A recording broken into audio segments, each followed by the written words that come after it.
Tuljapur drugs प्रकरणामध्ये आणखी नवीन माहिती समोर आली आहे। ड्रग्ज प्रकरणामध्ये नावं येऊ नयेत म्हणून 100 लोक गायब झालेत, तर 35 आरोपींपैकी 14 आरोपी जेरबंद असून 21 आरोपी अद्याप फरार आहेत। पाहूयात। तुळजापूर ड्रग्ज प्रकरणात रोज नवनवीन धक्कादायक माहिती समोर येते। ड्रग्ज प्रकरणात नाव येण्याच्या भीतीने 1-2 नव्हे तर तब्बल 100 लोक गायब झाले, तर जवळपास 50 ते 20 ड्रग्ज पेडलरच्या माध्यमातून ही ड्रग्ज तस्करी तुळजापुरात सुरू आहे। तुळजापुरातील काही खास हॉटेलमधून या ड्रग्जची विक्री व्हायची असंही सांगितलं जात आहे। ड्रग्ज प्रकरणात पोलिसांकडून जवळपास 200 जणांना आतापर्यंत नोटिसा पाठवण्यात आल्या। माहितीनुसार ड्रग्ज तस्करी प्रकरणातले आरोपी मुंबईतून ड्रग्ज विकत आणायचे, तेच ड्रग्ज तुळजापुरातल्या काही लोकांना विकायचे। पोलीस सूत्रांनुसार यामुळेच गेल्या काही दिवसात तुळजापुरात ड्रग्ज सेवन करणाऱ्यांची संख्या मोठ्या प्रमाणात वाढली आहे। तुळजापूर ड्रग्ज प्रकरणामध्ये आतापर्यंत 35 आरोपींविरोधात गुन्हा दाखल झालाय। यातील 14 आरोपी जेरबंद असून 21 आरोपी अद्याप फरार आहेत। ड्रग्ज तस्करीचं प्रकरण तुळजाभवानी मंदिरापर्यंत पोहोचलंय। आरोपी असलेले काही पुजारी हे विविध राजकीय पक्षांचे कार्यकर्ते असल्याचं देखील बोललं जात आहे। आणि हे प्रकरण कुठेतरी थांबलं पाहिजे, पुजाऱ्याची बदनामी होता कामा नये। आज 35 आरोपी आहेत, त्याच्यातले 21 जर फरार असतील तर हे असं व्हायला नको आहे। पोलिसांनी जबाबदारीने जर काम केलं किंवा प्रशासनाने जबाबदारीने काम केलं तर हे आरोपी सापडतील। तर राणा जगजितसिंह पाटलांचे उजवे डावे लोक ड्रग्जमध्ये सहभागी असल्याचा आरोप ओमराजे निंबाळकरांनी केलाय, तर राणा जगजितसिंह यांनी बोलण्यास नकार दिलाय।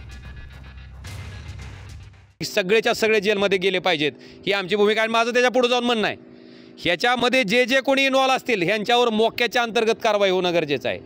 आणि आपल्या माहितीसाठी 35 आरोपी आहेत, 21 लोक फरार आहेत। कोण आहेत? सराईत गुन्हेगार आहेत काय?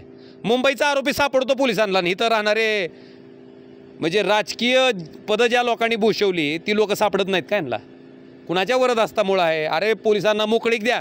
कुणाचं एका पुजाऱ्याचं नाव आलं, मग सगळ्याच पुजाऱ्यांना तुम्ही बदनाम करता येईल का? ते उजवे डावे हात समजले जाणारी सगळी लोक त्याच्यात इन्व्हॉल्व आहेत, पण त्यांना वाचवण्यासाठी आम्ही लोकसभेत तोंड बंद नाही ठेवलं आमचं। आम्ही अमित शहांकडे गेलो, आम्ही सेंट्रल ब्युरो ऑफ नार्कोटिक्स तिथं तक्रार केली। आमचे आमदार कैलास पाटलांनी विधानसभेत ह्याच्याबद्दल लक्षवेधी केली। जे त्या तालुक्याचे आमदार आहेत, जे त्या शहराचं प्रतिनिधित्व करतायत, ज्यांना वाटतंय की ही कीड संपली पाहिजे असं नुसतं बोलतायत, त्या माणसानं महाराष्ट्र राज्याचं सर्वोच्च सभागृह आहे विधानसभा, एक शब्द तरी काढावा। का बोलले नाहीत? बोलायचं नाही का? दरम्यान गायब झालेल्या 100 जणांची नावं जाहीर करावीत, पोलिसांना कुणी थांबवलंय असा सवाल अंबादास दानवे यांनी विचारलाय। पोलिसांनी तपासावेत ना, गायब कोण झाले याचा अर्थ नाव माहिती, एकदा नाव जाहीर करावेत, कारवाई करावी, पण थांबवलेलं थोडी पोलिसांना। तुळजापूर ड्रग्ज प्रकरणाचा घटनाक्रम 15 फेब्रुवारी तुळजापूरच्या तामलवाडीमध्ये पोलिसांनी कारवाई करत MD ड्रग्जचा साठा जप्त केला। कारवाईत पोलिसांनी 2.5 लाख किमतीच्या 69 पुड्या ड्रग्ज जप्त केलं, काही अटक केली। फेब्रुवारी अखेर तपासादरम्यान ड्रग्ज विक्रीचं कनेक्शन मुंबईपर्यंत असल्याचं उघड झालं। पोलिसांनी मुंबईतून संगीता गोळे या महिलेला अटक केली, जी या ड्रग्ज तस्करीमधील मुख्य सूत्रधार असल्याचं देखील सांगितलं जात आहे। मार्च 2025 पोलिसांनी ड्रग्ज प्रकरणामध्ये आणखी काही आरोपींना अटक केली। स्वराज उर्फ पिनू तेलंग, वैभव गोळे आणि संतोष खोतचा यामध्ये समावेश। आरोपी संगीता गोळेच्या बँक खात्यावरून सुमारे 5 कोटींचे व्यवहार झाल्याचं तपासात उघड। आरोपी संगीता गोळेकडून काही प्रमाणात सोनं देखील जप्त। तुळजापुरातलं हे प्रकरण सुरू असतानाच तिकडे लातूर जिल्ह्यात ड्रग्ज बनवणाऱ्या कारखान्यांवर धाड टाकण्यात आली आहे। मुंबईतील DRIच्या पथकानं धाड टाकत मुद्देमाल जप्त करत कारवाई केली आहे। महत्त्वाचं म्हणजे मीरा भाईंदरच्या नयानगर पोलीस ठाण्यातील एका पोलीस कर्मचाऱ्याच्या शेतात हा ड्रग्जचा कारखाना सुरू होता। या प्रकरणी पोलीस कर्मचाऱ्याला ताब्यात घेण्यात आलाय, तर याच प्रकरणात अटकेत असणाऱ्या दिलावर खान आणि वसीम खानला 14 दिवसांची न्यायालयीन कोठडी सुनावण्यात आली आहे।